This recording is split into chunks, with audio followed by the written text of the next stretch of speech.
এই হলো deadline communications private limited. আপনারা দেখছেন এক্সপ্রেস নিউজ, খবর নেয়, খবর দেয়।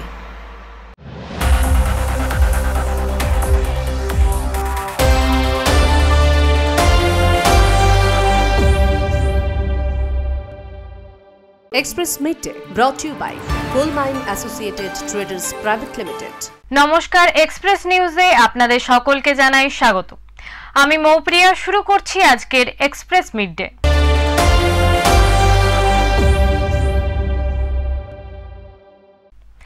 আলিপুরদুয়ারে প্রধানমন্ত্রীর আগমনকে কেন্দ্র করে শহর জুড়ে কড়া নিরাপত্তা ও যান চলাচল নিয়ন্ত্রণ জারি করা হয়েছে। সকাল থেকেই শহরের মূল সড়কগুলিতে টোটো চলাচল নিষিদ্ধ করা হয়েছে এবং ভিআইপি গাড়ি ছাড়া অন্য কোনো যানবাহন শহরে ঢুকতে দেওয়া হচ্ছে না। আলিপুরদুয়ারে প্রধানমন্ত্রীর আগমনকে কেন্দ্র করে গোটা শহরকে নিরাপত্তার চাদরে মুড়ে ফেলা হয়েছে। যানজট এড়াতে পুলিশ সকাল 7টা থেকে সন্ধ্যা 7টা পর্যন্ত নিষেধাজ্ঞা জারি করেছে টোটো চলাচলের উপর। শহরের সমস্ত বেসরকারি স্কুল আজকের জন্য ছুটি দিয়ে দেওয়া হয়েছে। কোচবিহার, ফালাকাটা ও আলিপুরদুয়ার 1 নম্বর ব্লকের গাড়ি বাবুপাড়া বিএমসি ক্লাব মাঠ, স্বাধীন ভারত ক্লাব মাঠ ও বাঁধ রোডে পার্ক করা হবে। পাশাপাশি কুমারগ্রাম, তুফানগঞ্জ ও আলিপুরদুয়ার 2 নম্বর ব্লকে এবং নিউ আলিপুরদুয়ার থেকে আসা যে সমস্ত গাড়ি তাদেরও নির্দিষ্ট জায়গায় পার্কিং এর ব্যবস্থা করা হয়েছে প্রশাসনের তরফ থেকে। প্রধানমন্ত্রীর আগমন উপলক্ষে আলিপুরদুয়ারে এক নজিরবিহীন নিরাপত্তা ও যান চলাচল নিয়ন্ত্রণের জন্য সুব্যবস্থা লক্ষ্য করা যাচ্ছে। Bureau report, express news. Amrit Bharat প্রকল্পের নামে রেলের উচ্ছেদ অভিযানের প্রতিবাদে আজ কাটোয়া রেলওয়ে স্টেশন চত্বর উত্তপ্ত হয়ে ওঠে। কাটোয়া মহকুমা hawkers union rail hawker, street hawker এবং রেলের জমিতে বসবাসকারী বস্তিবাসীদের পুনর্বাসনের দাবিতে স্টেশন ম্যানেজারকে 4 দফার ডেপুটেশন জমা দিয়েছে। ব্যাপার হচ্ছে এখানে এই মালগুদাম পিছনে ইভিকশনের প্রোগ্রামের জন্য নোটিশ ওনাদেরকে এখানে দেওয়াই আছে। এখানে সেই নোটিশের ভিত্তিতে হকার্স ইউনিয়নরা একটা ডেপুটেশন ওনারা দিলেন। এই ডেপুটেশন দেওয়ার পরে আমরা ঊর্ধ্বতন কর্তৃপক্ষকে আমরা দিয়ে দেবো এই ডেপুটেশন ব্যাপারটা ওনারা যাতে ইয়ে হয়। ইউনিয়নের অভিযোগ, রেল কর্তৃপক্ষ পুনর্বাসন ছাড়াই বেপরোয়াভাবে উচ্ছেদ অভিযান চালাচ্ছে। তাদের দাবি, কাটোয়া মালগুদাম এলাকার প্রায় 50 বছরেরও বেশি সময় ধরে 500 জনের বেশি মানুষ ব্যবসা বাণিজ্য করে জীবিকা নির্বাহ করছেন। এদের কোনো রকম পুনর্বাসন ছাড়াই উচ্ছেদ করার প্রতিবাদে এই মিছিল ও পথসভা।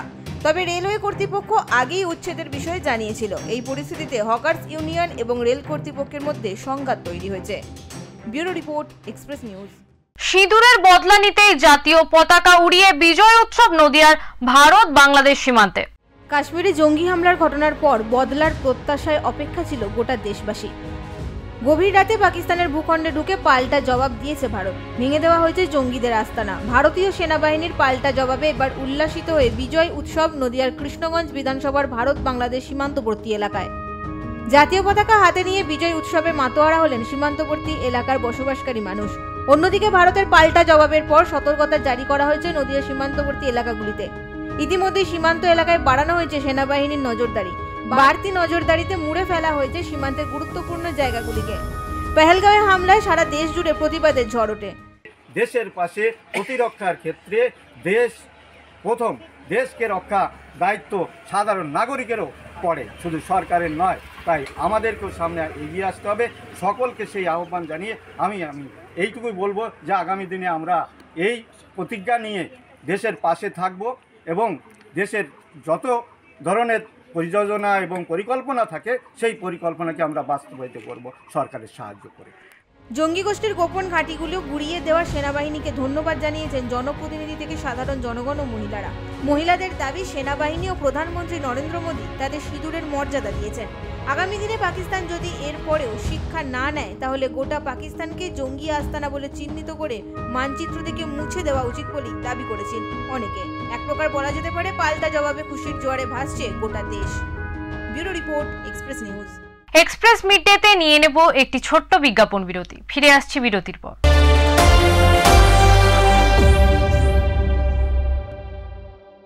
উন্নয়নকে হাতিয়ার করে পথ চলা শুরু করে দে গ্রুপ এন্টারপ্রাইজ। 1962-তে শিল্পপতি বলরাম দের হাত ধরে যাত্রা শুরুর প্রথম দিন থেকেই এই সংস্থা একেবারে প্রথম। নিরলস প্রচেষ্টার কর্মদক্ষতায় দে গ্রুপ এন্টারপ্রাইজের coal mines associated traders private limited এখন বিশ্বাসের প্রতীক। সদর দপ্তর 18/A Park Street, 6/1 Stephen Court, Kolkata.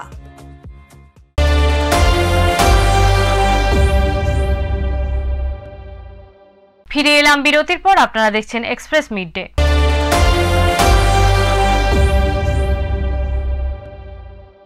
মালদায় সমবায় সমিতি নির্বাচনকে ঘিরে ব্যাপক উত্তেজনা ছড়িয়েছে। মনোনয়ন পর্বকে কেন্দ্র করে রণক্ষেত্রের চেহারা নিয়েছে এলাকা। অভিযোগ, পুলিশের সামনেই কংগ্রেসের সমর্থিত প্রার্থীদের মনোনয়ন জমা দিতে বাধা দিয়েছে শাসক দল তৃণমূল কংগ্রেস। মালদায় সমবায় সমিতির নির্বাচনের নমিনেশন পর্বকে ঘিরে ব্যাপক উত্তেজনা এলাকায়। পুলিশের সামনেই কংগ্রেস সমর্থিত প্রার্থীদের নমিনেশন দাখিলের বাধা দানের অভিযোগ উঠল শাসক দলের বিরুদ্ধে। কংগ্রেসের প্রাক্তন বিধায়ক মোত্তাকিন আলমের বিরুদ্ধে তুমুল বিক্ষোভ চলে। মনোনয়ন জমা দিতে না পারায় প্রার্থীরা রাস্তায় বসে বিক্ষোভ দেখাতে থাকেন। যারা এখানে আমাদের মনোনয়নপত্র জমা করতে দেয়নি, ছিঁড়ে নেওয়া হয়েছে জোর করে, তাদেরকে যদি অ্যারেস্ট না করে তাহলে কিন্তু আমরা আগামীকাল মালদা জেলা অবরুদ্ধ করে দেবো, মালদা জেলা অচল করে দেবো। কংগ্রেসের মাটি এটা মানতে হবে। এই চোর বাটপাট টিএমসি যারা গণতন্ত্রকে ধ্বংস করছে, বিশেষ করে এই যারা পার্টি পড়ে আছে। পরিস্থিতি এতটাই উত্তপ্ত হয়ে পড়ে যে পুলিশ যখন বিক্ষোভকারীদের সরাতে যায় তখন পুলিশের সঙ্গে রীতিমতো বচসায় জড়িয়ে পড়ে বিক্ষোভকারীরা। দীর্ঘ চেষ্টার পর পুলিশ পরিস্থিতি নিয়ন্ত্রণে আনে। Bureau report, express news. গরমের সময় প্রাণে আর মনে ঠান্ডা আমেজ এনে দেয় তরমুজ। তাই গরমে এই ফল সকলেরই বেশ প্রিয়। আর তা যদি হয় দেশি তরমুজ, তাহলে আর কথাই নেই। আর সেই দেশি তরমুজ চাষ করে চাষের নতুন দিশা দেখাচ্ছেন গোঘাটের বালি গ্রাম পঞ্চায়েত এলাকার গোয়ালসাড়া এলাকার কৃষকরা। গোঘাটের বালি গ্রাম পঞ্চায়েত এলাকার গোয়ালসাড়া গ্রাম, এখানেই প্রায় 200 থেকে 250 একর জমিতে চাষ হচ্ছে তরমুজের। তার মধ্যে গোয়ালসাড়া গ্রামের মাঠে প্রায় 40 থেকে 50 একর জমিতে চাষ হচ্ছে দেশি তরমুজ। প্রায় 20 থেকে 25 বছর ধরে গরমের সময় মাঠে এই দেশি তরমুজ চাষ করে আসছেন এখানকার কৃষকরা। তারাই জানিয়েছেন 1 বিঘা জমিতে তরমুজ চাষ করতে খরচ হয় প্রায় 20,000 টাকা। খরচ খরচা বাদ দিয়ে বেশ ভালোই লাভ থাকে তাদের। যদিও এই বছর প্রাকৃতিক দুর্যোগের কারণে ফলন কম হয়েছে, স্বাভাবিকভাবেই তাতে লাভ একটু কম হবে বলে জানাচ্ছেন কৃষকরা। গরমের সময় অন্যান্য জায়গায় প্রধানত তিল, পাট, বাদাম চাষ হয়, কিন্তু এখানকার তরমুজ চাষিরা জানিয়েছেন ওই সমস্ত চাষের তুলনায় তরমুজ চাষে লাভ বেশি। পাশাপাশি ওই সমস্ত চাষের তুলনায় তরমুজ চাষ করতে খরচ, পরিশ্রম এবং ঝামেলাও অনেকটাই কম। ফলে তরমুজ চাষের দিকেই বেশি ঝুঁকেছেন এই এলাকার চাষিরা। এখন বর্তমানে 1 বিঘা জমিতে 20,000 টাকা খরচ হয়ে যায়। এবছর খুবই খারাপ দশা, এবছর লাভ হবে না, লস হবে। অন্য বছর লাভ হয়ে যায়, হয়তো 20,000 টাকা খরচ করে 20,000 টাকা পর্যন্ত লাভ হয়ে গেছে অন্য বছর। এবছর হবে না, লস হয়ে যাবে এবছর। কলকাতাও যায়, কাঁথি যায়, বিভিন্ন জায়গায় যায়, মুর্শিদাবাদের থেকে যায়। আপনারা কি খুচরো ব্যবসা করেন নাকি পাইকারি? না, আমরা পাইকারি দিয়ে দিই, সব বিভিন্ন গাড়ি নিয়ে আসে, তারা নিয়ে চলে যায়। কতদিন লাগে এই তরমুজের ফলন পূর্ণ হতে? চাষিরা জানিয়েছেন গাছ রোপণ করার 55 থেকে 60 দিনের মাথায় গাছ থেকে ফল তুলে নেওয়ার মতো হয়ে যায়। একটি গাছে 3 বার ধরে ফল হয়। গাছ থেকে তরমুজ তোলার পর সেই সমস্ত তরমুজ পাইকারি হিসেবে বিক্রি করেন চাষিরা। শুধু কি তাই, তরমুজ গাছ থেকে তোলার পর মাঠ থেকেই গাড়ি বোঝাই করে দেশি তরমুজ চলে যায় রাজ্যের বিভিন্ন প্রান্তের কোনায় কোনায়। যেহেতু তরমুজ গ্রীষ্মকালের উপকারী ফল, তাই এই সময়টায় তরমুজের চাহিদাও থাকে বেশ ভালো। তরমুজ যখন আমরা তুলি, একদিনে উঠে গেল, তো আমাদের অনেক মানে যে পরিশ্রম বা অনেক ঝামেলা, সেই জিনিসটা আমাদেরকে পোহাতে হয় না। অন্যান্য ফসলে যেমন ধরুন তিল আদায় করা বা বাদাম আদায় করা, বস্তা করা, তারপরে সেটাকে পাঠানো, আমাদের অনেক ঝামেলা থাকে বা বিক্রিরও একটা সমস্যা থাকে। সেক্ষেত্রে তরমুজের সমস্যাটা অনেক কম। কত মাসের ফসল এই তরমুজ? মোটামুটি 55 থেকে 65 দিনের ফসল। ধরুন মোটামুটি 55 দিন পর বা 60 দিন পর একটা ক্ষেপ উঠে যায়। প্রথম কাঠ উঠে যাওয়ার পর আবার ধরুন দিন 4-5 পরে আবার একটা ক্ষেপ ওঠে। এরা মোটামুটি ম্যাক্সিমাম 3 কাঠ ওঠে। এই চাষে শুধু যে কৃষকরাই লাভ করেন এমনটা নয়, যারা তরমুজ তোলার কাজ করেন তারাও কিছুটা লাভের মুখ দেখেন। তাদের মতে কুইন্টাল হিসেবে তারা এই তরমুজ তোলার কাজ করে থাকেন, আর তাতেই কম সময়ে ভালো রোজগার করেন তারা। তাদেরও দাবি এই বছর ফলন অনেক কম হয়েছে, ফলে রোজগার কম হবে কিছুটা। ওই মোটামুটি ধরুন কুইন্টাল হিসাবে তুলছি, দূরত্ব এবং কাছে এরকম একটা রেট করে তরমুজ দেওয়া হচ্ছে। পরিস্থিতি খুবই খারাপ, যে মাঠে মোটেই ফসল হয় না এবং আমাদেরও কাজ কম এবং চাষিদেরও অবস্থা খুবই খারাপ। যেখানে 4 টন করে মাল হতো সেখানে প্রায় আপনার 2 টন 1.5 টন করে মাল হয়। তবে কৃষকদের অভিযোগ, দীর্ঘ বছর ধরে গোয়ালসারা এলাকার কৃষকরা তরমুজ চাষের সঙ্গে যুক্ত থাকলেও তারা এই চাষের জন্য কোনো সরকারি অনুদান বা ঋণ পান না। তাদের আবেদন, ঋণ পেলে এই চাষ আরো বেশি করে করতে পারবেন, আর সেই দাবি নিয়েই তারা প্রশাসনের দ্বারস্থ হওয়ার পরিকল্পনা করেছেন। এখন দেখার তাদের দাবি মেনে সরকারের তরফ থেকে কোনো ব্যবস্থা গ্রহণ করা হয় কিনা। আরামবাগ থেকে পিন্টু লাগার রিপোর্ট, এক্সপ্রেস নিউজ। গাছের ওপর ঘর, হাতির সঙ্গে অবিরত এক নিঃশব্দ লড়াই, সেই গল্পই শোনাবো আজ। সন্ধ্যা নামতেই বদলে যায় গ্রামের চেহারা। দিনের ব্যস্ততা, জমিতে কাজ, শিশুদের কোলাহল সব থেমে যায় হঠাৎই, কারণ চারপাশে এক অজানা আতঙ্ক। রাত নামলেই যে তারা আসে, বনের দিক থেকে ধেয়ে আসে একদল অনাহুত অতিথি। তারা কাউকে চেনে না, বোঝে না ফসলের মর্ম, জানে না চাষিদের রক্ত ঘামে ভেজা মাটি মানে কি। তারা জোট বেঁধে আসা হাতির দল। এই হাতিদের সঙ্গে সরাসরি সংঘর্ষে যাওয়ার ক্ষমতা নেই গ্রামের সাধারণ মানুষদের। আর বন দপ্তরের সাহায্য যতটুকু আসে তা যেন শুধুই সান্ত্বনা। বছর 15 আগের যে ক্ষতিপূরণ ছিল আজও সেই অঙ্কেই আটকে আছে, অথচ প্রতি বছর জমির ফসল যেমন বাড়ছে তেমনি বাড়ছে ক্ষতির পরিমাণ। রাতের আধারে নামা হাতিরা ধান গাছ মারিয়ে যায়, সবজি খেয়ে ফেলে, পাকা ধান নষ্ট করে কয়েক মুহূর্তেই। ক্ষতি হয় বিঘের পর বিঘে জমির। সবার উদ্যোক্তা নিয়ে আমরা করছি। গাছের উপরে সারা বছর তো যা এলাকার যে হাতি প্রত্যেক দিন একরকম, ঠিক আছে। আমরা সেই জন্য নিজেদের ফরেস্টদের তো কোনো পাত্তাই পাওয়া যায় না, তারা কোনো উদ্যোগ নেয় না। আমরা গ্রাম ভিত্তিকভাবে আমরা গাছের উপরে একটা বড় বড় যে গাছগুলো আছে সেই গাছগুলোর উপরে একটা থাকার জন্য, বা যাতে আমরা হাতি কি বলবো ওটাকে নজরদারি চালাবার জন্য আমরা সেই ব্যবস্থা করছি। গ্রামের চাষিরা দেখলেন এভাবে চুপ করে হাত গুটিয়ে বসে থাকলে হবে না। বন দপ্তর, প্রশাসন কেউ যদি তাদের সাহায্য করতে এগিয়ে না আসে তবে নিজেদেরই কিছু একটা করতে হবে। তখনই মাথায় এলো এক অভিনব ভাবনা। গাছের উপরে বানানো হলো ঘর, যাকে তারা বলে মাচা। এই গাছঘর তৈরি হয় সাধারণত কাঠ, বাঁশ আর দড়ির সাহায্যে। গ্রামের চারপাশে থাকা বড় গাছগুলোই হয়ে ওঠে চাষিদের গোপন ঠিকানা। দিনের বেলা গাছঘর ফাঁকা থাকে, কিন্তু সন্ধ্যার মুখে যখন রোদের আলো ম্লান হয়ে আসে তখন একজন একজন করে উঠে যান ওই গাছের মাচায়। রাত ভোর তারা পাহারা দেন। চোখে ঘুম নেই, কানে শব্দ নেই, শুধু গভীর মনোযোগে শোনেন চারিদিকের আওয়াজ। গাছের পাতার ফাঁক দিয়ে তাকিয়ে থাকেন জমির দিকে। কখন আসবে সেই গর্জন, কখন ভেঙে পড়বে নিস্তব্ধতা। হাতির দল এলে আর দেরি করা চলে না, সঙ্গে সঙ্গে ফোন যায় গ্রামে। ওই দিক দিয়ে হাতি আসছে, আওয়াজ ওঠে মাইক আর বাঁশিতে। মুহূর্তেই সক্রিয় হয়ে ওঠে পুরো গ্রাম।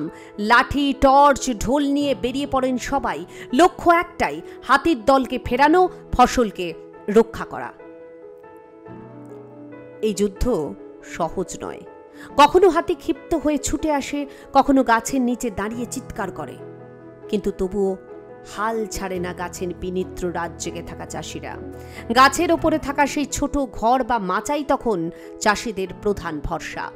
এটা শুধু একটা পাহারার ঘর নয়, এটা যেন তাদের অস্তিত্ব রক্ষার আশ্রয়। গ্রামের এক বৃদ্ধ জানান, মাটিতে থেকে পাহারা দিলে রাতের অন্ধকারে কখন হাতির মুখোমুখি হয়ে পড়েন, তাই তারা গাছে ওঠেন। এতে অন্তত নিজের প্রাণটা বাঁচে আর ফসলের বড় অংশ রক্ষা পায়। হাতি তাড়ানোর এই সংগ্রামে একেবারে যে ক্ষতি হয় না তা নয়, কিন্তু পরিমাণে কম। পরে সেই হিসেব পাঠানো হয় বন দপ্তরে, যদিও তারা জানেন ক্ষতির সামান্য অংশের টাকাই মিলবে তাদের। অসম লড়াই, জেনেও ময়দান ছাড়েন না তারা। কারণ এই লড়াই শুধুমাত্র ফসল রক্ষার নয়, এটা নিজের ঘর, নিজের জমি, নিজের পরিশ্রম আর অস্তিত্ব রক্ষার লড়াই। আর সেই লড়াইয়ের অন্যতম প্রধান হাতিয়ার এখন গাছঘর, যা দাঁড়িয়ে আছে গ্রামের প্রতিটি চাষির সাহস, একতা আর আত্মনির্ভরতার প্রতীক হয়ে। ঝাড়গ্রাম থেকে শঙ্কর বারিকের report, express news. Express midday এখনকার মতো এই পর্যন্তই। চোখ রাখুন এক্সপ্রেস নিউজ। এক্সপ্রেস নিউজ খবর নেয়, খবর দেয়।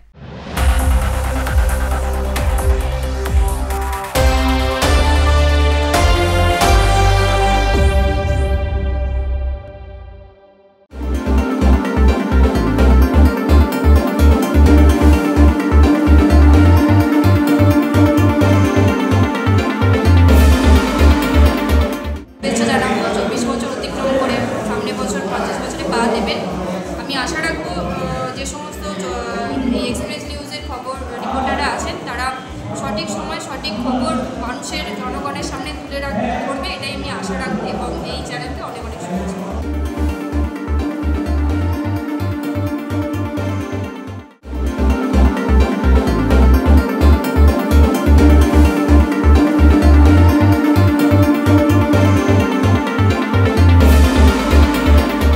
নিউজের 24 বছর হয়ে গেছে, আগামী বছর রজত জয়ন্তী আছে। তো সাংবাদিকদের মিডিয়ার একটা খুব গুরুত্বপূর্ণ রোল আমাদের সমাজে, আমাদের দেশে আছে। ফোর্থ পিলার বলা হয় আমাদের সিস্টেমের।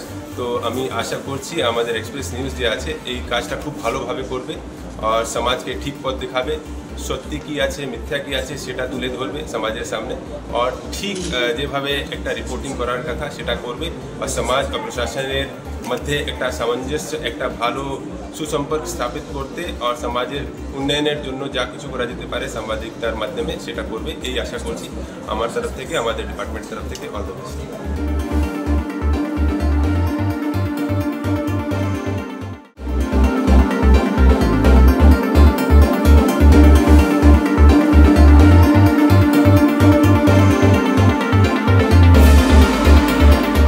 এক্সপ্রেস নিউজের 24 বছর তাদের নিশ্চিতভাবে তারা সংবাদ মাধ্যমের যে সুন্দরভাবে তারা বিভিন্ন সমাজের পিছিয়ে পড়া বহু জিনিস তারা তুলে ধরেছেন এবং সমাজের প্রকৃত যে তথ্য মানুষের কাছে তুলে ধরেছেন। তাদের এই সংবাদ পরিবেশন নিশ্চিতভাবে শান্তিপুর কেন সারা পশ্চিমবঙ্গের মানুষকে তারা উদ্বুদ্ধ করেছে।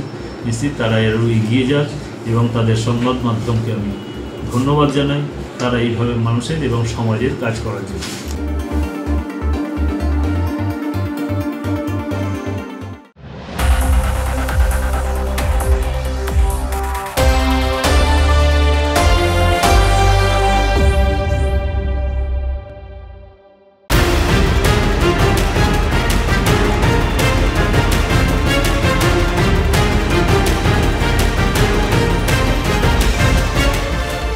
এই হলো ডেডলাইন কমিউনিকেশনস প্রাইভেট লিমিটেড।